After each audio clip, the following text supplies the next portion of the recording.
Brothers and sisters, there have been many empires in history, many kingdoms that rose and fell, but there is one sacred house that has remained preserved through the power of Allah. That is the Kaaba, the house of Allah, the Qibla of the Muslims, the center of our unity, and the heart of our faith. Throughout history, enemies tried again and again to attack it, but every single time Allah protected it, sometimes through His own direct power, sometimes through His chosen servants. Let me share with you the first two of these great incidents. The first took place before the birth of our beloved Prophet Muhammad. In Yemen there was a Christian ruler by the name of Abraha. Out of pride and envy, he built a magnificent church and wished that the Arabs would abandon the Kaaba and worship there instead. When the Arabs refused, his arrogance drove him to declare that he would destroy the Kaaba itself. With this goal, he prepared a mighty army. History tells us it was made up of thousands of soldiers, and among them were great elephants, the largest one named Mahmud. The people of Mecca trembled in fear when they heard of his advance. At that time, the leader of Quraysh was Abdul-Muttalib, the grandfather of our prophet. When Abraha summoned him, Abdul-Muttalib said something that still shines in history: "I am the master of my camels, but this house has a Lord who will protect it." These were not mere words, they were an expression of unshakable faith. And then the miracle unfolded. As the army marched toward the Kaaba, flocks of small birds, known as Ababil, appeared in the sky. Each bird carried small stones in its beak and claws. They released these stones upon the soldiers, and wherever a stone struck, the mighty warriors and elephants fell in pain and perished. The ground army was wiped out in moments.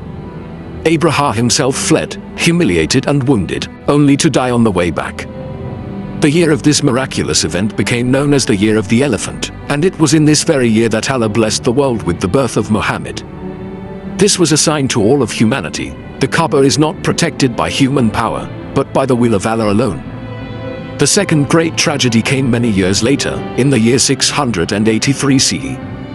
By this time Islam had spread far and wide, but political disputes had divided the Muslims.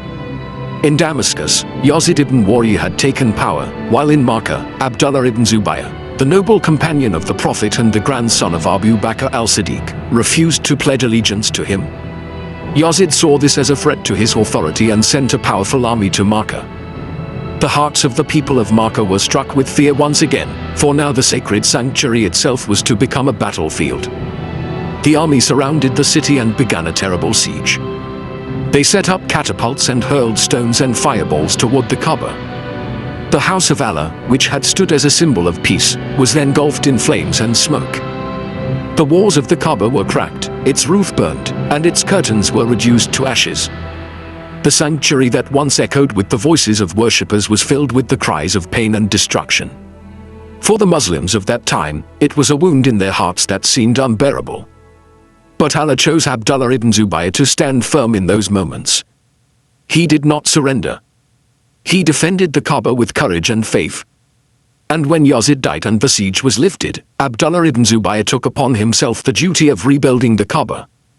He restored it with his own hands, placing its foundations in the way that the Prophet once wished, upon the original foundations of Ibrahim.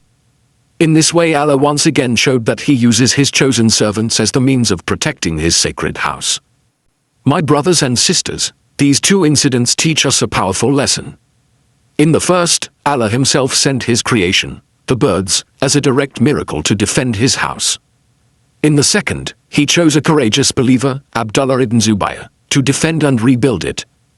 In both, the message is the same: the Kaaba belongs to Allah, and it is He who will guard it. No matter how powerful the enemy may seem, the promise of Allah is greater, and His protection is eternal.